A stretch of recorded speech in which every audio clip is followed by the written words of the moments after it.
Welcome to the second panel of today. We're going to be talking about growth. And I think there's never been a better... Actually, I'm André. I think my name was somewhere there, but it's about our guests, not me. So we're going to be talking about growth today. I think there's no better time to talk about growth. The last 10 years have been phenomenal around growth. I mean, burning our dear VC's money to grow at all costs, right? There's a bit of a shift in the last few months. I think we are all feeling that. We're kind of changing towards sustainable growth, and I think that's a bit like common sense. It's not that common. So hopefully our guest here can give us some insights on how to achieve some sustainable growth, because I think it's going to be a hard task. That's why it's a great time to talk about growth. So so I have a couple questions. I don't know if we can run all of them in the 20 minutes we have, plus Q&A. By the way, on the Q&A, please leave the questions on Slack. I don't think I'm going to take audience questions, just Slack questions. I appreciate Pedro for being the MVP of this. Now I think we're going to hit stage market fit, finally, hopefully. A pun on the last session. So no further ado, I'm going to let our panelists introduce themselves. If you want to give a fun fact, I like the Pedro's approach. A fun fact or a growth channel. You can choose a growth channel. If you had to pick one, what would that be? So we can start with Ricardo. Man, that's a tough one. Okay, let me do the intro. So I'm Ricardo, growth manager for Europe at Worldcoin. Prior to that, I was 5 years at Airbnb, and then I was 2.5 years at Revolut, also growth, country manager, jack of all trades roles. Fun fact, I'm a very proud member of the Filipino Dentist Association of Macau. You can ask more about it offline. And yeah, growth, I don't know, man. It depends on whatever you're doing. So I think we'll unravel that question. But yeah. All right, cool. So we can go with Frederico. Yeah, I'm Fred, founder of Luca, these days living in Mexico City. For those of you who don't know, Luca is a learning platform, K-12. We run a platform for kids that these days we are selling to schools, both public and private. Fun fact, I survived 2 earthquakes last week in Mexico City. I think that was the highlight of my year so far. Throughout the 18 months that we have been around, if I had to choose one growth channel for us, and especially since we started monetizing over the last quarter, I would say partnerships, and especially as a push for speed that we understood was important for us. All right. So now we go to Ricardo online. Hi, so I'm the other Ricardo. I'm a founder entrepreneur. I've done a few businesses. I guess my earliest sort of claim to fame was with Spotify. I joined the company very early, and as an engineer, and I grew with the company and ended up leading growth new markets, which was really fun. Launching Spotify around the world, and taking each market in a sense as its own like little startup, I guess. Also co-founder of Kinko, based out of Lisbon and New York, which some of you may be familiar. I guess favorite growth channel. I second that. It depends on what you're trying to do. I think the ones that were more fun for me to execute was always sort of the sort of invite only sort of viral mechanisms. Those are always fun. And I guess fun fact about me is that I would have loved to have joined you today. And the reason I'm not is because despite really not liking running, I'm running the Eindhoven Marathon this weekend. And so I'm basically preparing for that. All right. Cool. Good luck with the marathon, Ricardo. Okay. Is the sound like okay? Because I can't hear myself back. Okay. So I'm going to do the following. I have a couple questions. I'm going to point a question to one of you. And then what I would ask is if any other of you have a contrarian view, whether in general or to the answer to that question, you can jump in. Otherwise, I have questions for you. Is that okay? This way, we'll try to run as many questions as we can. Sounds good. Cool? Okay. So online, Ricardo, I'm going to start with you. And then we'll run like this. So there's a reason I asked for channels, like in the introduction, and I want to start there.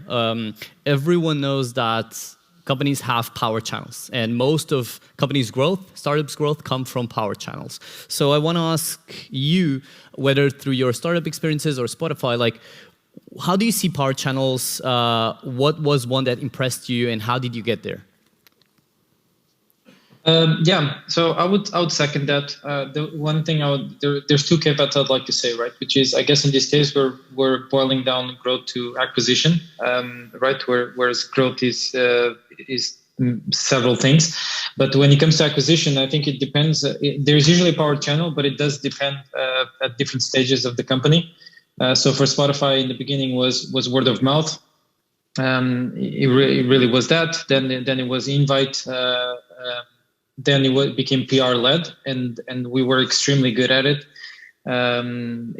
People. I always marvel at essentially how in the early days people put Spotify in the same spotlight of Facebook and Twitter when it was magnitude smaller, and that was the work of our PR team. And later it was mobile paid acquisition, where we sort of went really big. For Kenko, it has been performance marketing in the early adopter phase, though as it expands and pushes further in the adoption curve, it's now exploring other channels as well. But then how do we got to it? To relentless experimenting, right? So a lot of people will simplify growth to essentially to do more of what's working. In the beginning, nothing is working. You haven't started yet, and I think the only way for you to find out is to try different things. Obviously, there will be people on your team that have a preference for some channels, or they believe some will work. But you really want to avoid the sort of what I call the man with the hammer syndrome, which is you have this hammer that you know or perfected, and then you basically try to apply that to every single problem. Though I don't, I don't have any qualms about you using that hammer first, seeing if it works, and doubling it down if it does. Not sure if that answers the question, but essentially experimentation, fast tweaking, essentially. All right. No, I think it does perfectly. I now shift towards okay, you have this experimentation, but to experiment you need a team, or maybe not. So maybe my next question is for the other Ricardo, which is, so theory says growth is like gasoline. You shouldn't put it in a car that's not ready, like a bike or something that doesn't take gasoline. And let's assume the gasoline is the team itself, actually allocating resources. Do you agree with this theory? You should hit maybe product market fit, as we talked before going into growth. Should you get a team early on? Who owns that when you don't have a team yet? So in my view, you need to kind of lay some sort of foundation. It might be a team, might be product, might be whatever, trackers. Without that framework or infrastructure, it's very hard to do things in which you'll get what's the most impactful that you can get from everything in growth, which is learnings, right? I think numbers are a byproduct, but if you kind of put this framework in a way that you are able to extract the biggest amount of learning so that you can kind of move fast, reiterate, and be fast on your feet, that's the most important thing. In terms of teams, for sure, man, I think people is the lifeblood of every company. And I kind of say this every time I talk in public. I try to be the dumbest guy in the room. So if you hire the smart people, regardless of the role or the position that they do, and you kind of let them do what they do best and kind of challenge you, I think that's the best that you can do to grow. And actually giving them space to fail and to learn, just as long as you kind of put this major request, which is even if we fail, we need to learn how we fail, so we don't do it again, or we do it again because it generates another impact that we might want. So yeah, I think it depends, and I think once again it's people. If you get the right people, regardless of the roles and the way you structure, I think that's what you need. And then these people need to also, especially in startup mode, they need to understand that their role might change from time to time. And if you have people with that mindset, that flexibility, I think you can do whatever you put yourself into. Okay, so first Ricardo talked about experimentation, you talked about learning, so we're kind of landing in growth being a process to know what you're doing right and what you're doing wrong. So I go to Frederico now, which is, I bet starting Luca and growing Luca, especially in South America, you've learned a lot of things. So what I want to ask is, within kind of this angle, like what were the biggest lessons designing your growth machine? You mentioned partnerships in your presentation. Like, what were these big lessons, and what would you tell the audience around those lessons so that they could maybe learn from you and maybe not do the mistakes and double down on what worked? Yeah, I think the bicycle, car, gasoline metaphor, it's a good one, but can be tricky. I think sometimes overgrowing can be good. You break some barriers that set your team in a different tone. Number of users, I think it's a good one. I think no startup at the stage that we are at, we raised our pre-seed and now are at a seed stage, should have enough resources or processes or a team that is built for the users that we are forecasting, right? Which is billions of users. So I always push for us getting to those users and maybe getting the experience wrong, rather than perfecting things too much to a point where the incentive of the team, especially on the product side, is zero to add more people into the funnel. And we did this. We signed a national-wide partnership in Mexico for the public market. We had 3,000 users, and with that partnership, we would grow the user base to 300,000 and 600,000 over the next year. And the team was worried, so I gave the news to the guys. So we signed this, the users are coming. And obviously our product leader was afraid in a way. And I tried to sort of calm him down, and I think that was a valid lesson, saying we shouldn't look at this as an issue, right? As a problem. It's a huge milestone that we're able to close this. And let's try to get the experience right. If we don't get it the first time, it's fine. And the fact that you're able to create this culture within a team where under scale from a product perspective is allowed, I think it's a good incentive for growth. So you mentioned the word incentive quite a few times, and I think growth has a lot to do with incentives. So remote Ricardo, I want to ask you a question. It's about incentives, but it's more about the process where you generate those incentives, which is how you organize the team, right? So there's a lot of talk about a transition for PLG, like product-led growth. At Spotify, it seemed that was a lot PLG. At Kinko, you talked about performance, which generally performance can be PLG, but can also be sales-driven organization, meaning you're either generating leads or you're finding ways of giving contact or potential customers to sales. So how do you see the future of growth? Is it PLG-led, companies investing in self-serve acquisition, etc.? Is it sales-led because you still believe in that? Is it hybrid? It depends. Like, how do you deal with this design of growth process or growth machine? I think to your point, I guess it depends on the company, right? I mean, ideally, everyone would like to have a product that sort of flies off the shelf by itself, just virtue of being so good. It does happen. I mean, notoriously or famously, WhatsApp was like that. One of my main mentors loves to quote the founder saying that, there's not enough money in the world to get people to use your shitty product. So essentially, they were all about just focus on the product. And it does happen. Like I said, in Spotify in the early days, it also happened like that. But it doesn't happen all the time. So I don't think I'm necessarily qualified to tell you one way or the other. I think in the case of, I think it also has to do a little bit with the DNA of the team itself. What I can tell in terms of when I hear sales, though, is that as a filtering mechanism, I never buy anything that anyone emails me or cold emails me. And actually, the one time I remember doing this at Kinko, I've actually regretted the decision. So I went back to, okay, that's why I don't answer cold emails. And yeah, I don't know if I answered the question right, but in general, I have sort of some distaste for sort of sales. But again, I can't say that it will not be the right approach in each case. However, I'll go back to what I was saying about the sort of the man with the hammer syndrome, which is you have to really, and I think we spoke about this as well. You have to optimize for learning, and I think that there will be people that you hire or founders, or perhaps I've made that mistake as well, where you believe you have something that works, and then you just basically try to apply that exact thing when maybe it's not the right way, right? So you have to be flexible. I think you have to hire a team of curious people. I think talent is better than experience. And enthusiasm for learning, curiosity and so forth. Those are the things that actually will lead to your company grow through different, through sort of thick and thin, right, in changing landscape. Yeah, I think it makes sense. And you touched on a point, which is there's not enough money in the world to make people use a product that is just not there yet, not good enough. So maybe I go to now Ricardo.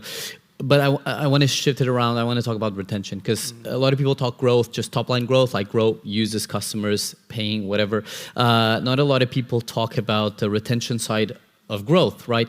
I usually say that you can hack growth, but you can hack retention. People only use what really works for them. So how do you think about this, and how do you design, especially back on your experiences, whether it's Revolut, Airbnb, and right now Worldcoin, like how do you think about retention? How do you include it in your growth mindset, and how should people think about that? Yeah, I'm in a very cool spot right now with Worldcoin, and I'm going to go more in detail into that, but very different one from where I was. So Airbnb, we were able to grow it in a very hacky way, and then, I don't know, chance, good timing, whatever. We had a very good market fit, and people kind of just jumped on board.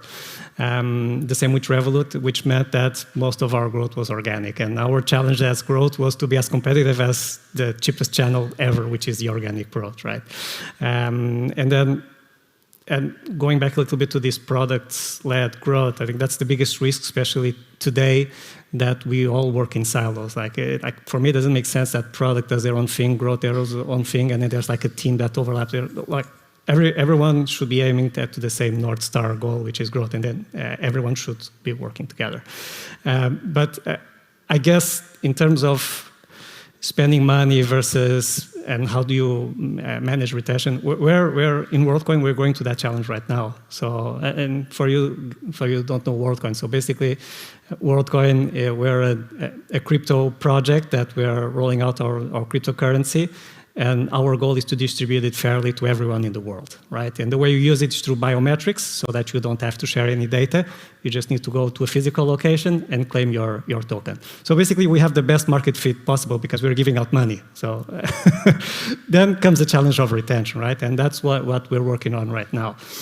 I think the best thing that I have right now in Worldcoin, once again, it's the people. So whilst in Revolut and in Worldcoin, in Airbnb, the growth team was kind of doing all the analysis, a little bit finger in the air, and kind of testing things as we go with a lot of Excel spreadsheets. At Worldcoin, the way that the project was designed from the get-go is that we have an economics team. So basically, it's a team of a guy that teaches in Zurich University, a guy that teaches economics at Yale, that basically work with growth to make sure that we have the best solutions to leverage retention. And that means that something that in Revolut it would take us 6 months to go to market and to think about the best way to go at it. With these guys, we'll do it in, I don't know, a month, because they already have the knowledge from the economic side and the market building side, and then we have the experience on the ground and the execution. And when this all comes together, you just kind of get triple the speed that you would have in a normal scenario. So once again, like, it's if you as a startup kind of focused on building the right teams, that can make you or break you in your growth. All right. So you guys are giving out money. You just need to go somewhere. You're like Social Security. That's awesome. You don't Crypto's Social Security. You don't need to share anything. You just need to go and you get it. So yeah, cool. Okay, so we have 1 minute. I was going to ask about metrics and whatnot, but I think that depends a lot about companies to measure retention and growth. So I'm going to ask a question for all three of you, because I think there's different answers to this. And it's a bit out of script, so I hope you can cope with that, which is, I want to ask how you deal with the psychology of not achieving growth. Because growth as product market fit takes time to get there. How do you manage your own psychology getting there? Maybe we can start with Frederico. Psychology with Your mindset, like how you keep yourself motivated when you're not seeing growth happening. Good question. I think from a top of the funnel perspective, having no growth in the beginning means probably having no users. So that's hard to manage. We always try to optimize for the quality of the growth, meaning that obviously retention plays a big role into this. A good example and trying to be as specific into our business as possible. It was being relatively easy for us to acquire users in the beginning, and users for us meant kids, students, but the retention wasn't there. So we understood that in order to achieve this, we needed to change who the first agent dealing with the product was. And our answer was having the teacher using and presenting and showcasing our learning products first. And this meant that for a while, there was no growth in the company. So we had to look and test this, make sure that the retention was there if the experience was teacher-led. And once we found this, and so there was a lot of expectations management towards the growth team and the sales team, which was able at that point to keep on adding more students to the funnel. But we decided that we didn't want to do that. We used the summer holiday and then shift the gears into making sure that the teachers were the ones using our product. And from that, the retention came, and we understood that we were in a position where you could have much more users into the funnel. So there was a lot of that psychological management of having no growth for a while. All right. So I'm technically out of time, but if you have like a 10-second answer to how you deal with your psychology and you keep your mental sanity, go for it, Ricardo. Not remote Ricardo and then remote Ricardo. Yeah, so like test fast, scrap things faster, keep the wheels turning. I think that's the best way to go. Like if you just kind of dwell on too much on a problem, you're screwed. So just come up with a better solution and keep it rolling. It might be the wrong, but I think that's how you, and especially if you have motivated individuals, that's the best way to handle it. Keep getting dopamine kicks. Exactly. Yeah. Cool. Ricardo, online Ricardo. Yeah, I'll try to give you the brief answer. I would have a longer one, but I would say it's optimized for learning, focusing on that. I usually tell my teams that there's no such thing as a bad result, or the only thing the only experiment that can go wrong is the one that you don't learn anything. Of course, you have a bias for you're going first for the things that you believe will work and will push the business forward. But the process is more important. The important thing is that you learn something, because then it's only a matter of time that you actually get to the right thing. So it's the same analogy that people like to make about if you win the lottery, it doesn't mean it was a smart investment. You just got lucky.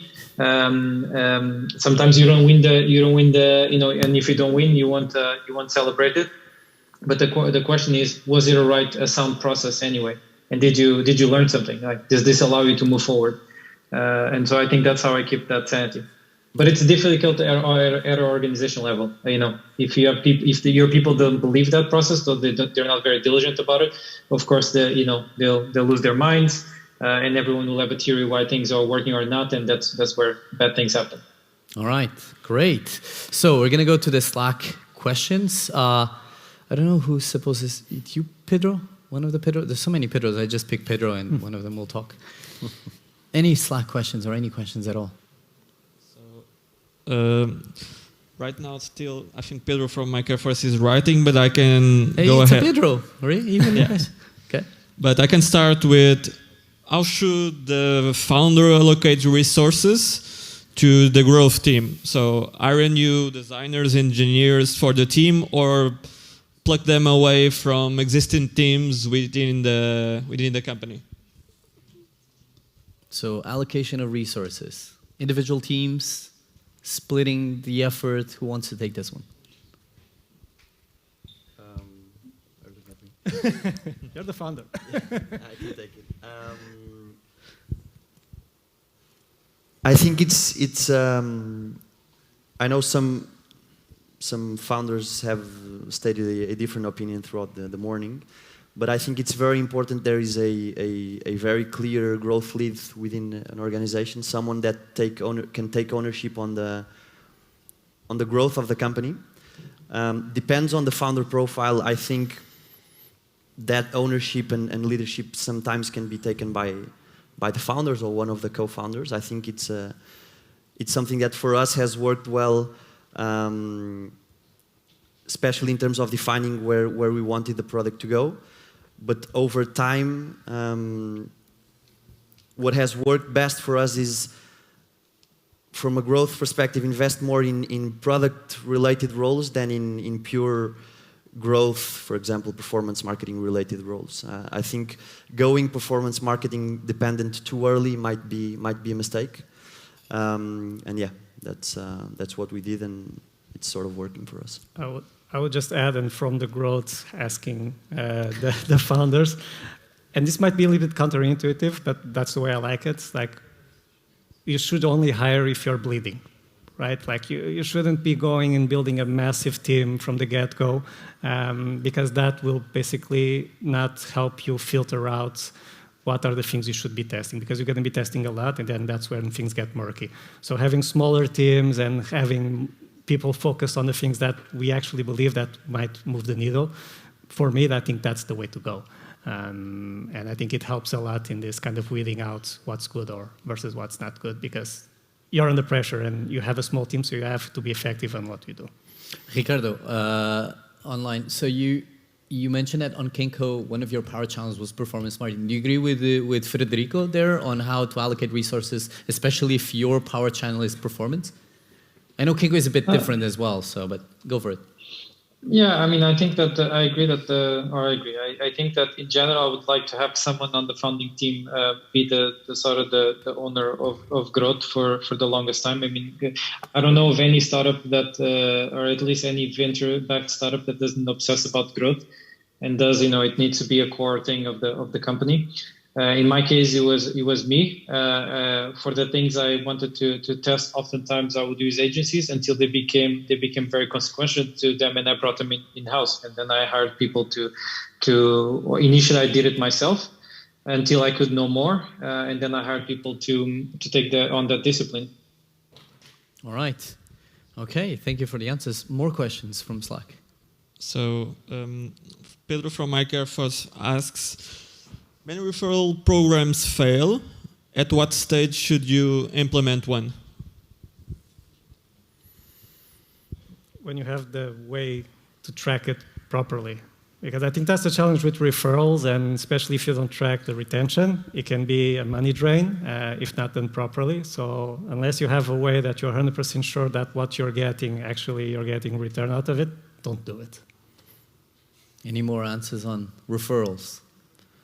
Going back I would say that it's one thing I would say is that if you have for instance metrics like NPS, it'll give you a sense of what degree people want to actually share it or not. Like there's this saying as well about you can take a horse to water, but you can't make it drink. So it doesn't matter how great your referral program is. If people don't want to share it, they won't. And if your product is that good that they want to share it, they will. So the referral program is essentially just you trying to reward the people that already want to do it in the first place. So give them an extra reason, but you cannot convince someone to give a referral that doesn't want to refer in the first place. Right, Frederico. But obviously, I agree with what Ricardo said. If you can't track it either, that's also pointless. Right? But, I guess I would agree with him and add to it. Yeah, I think being able to measure the quality of the conversion of a referral, it's again very related with retention, and it's very important. Like you should understand if those referrals are actually sticking into the product, or are just they just care about the incentive that it's linked with the referral. At Uber, we did a lot of that. I was there for a while before, and obviously when you pay drivers to refer other drivers, there's a genuine incentive. And the minute we started tying the incentive money-wise to the number of trips, obviously the funnel became much.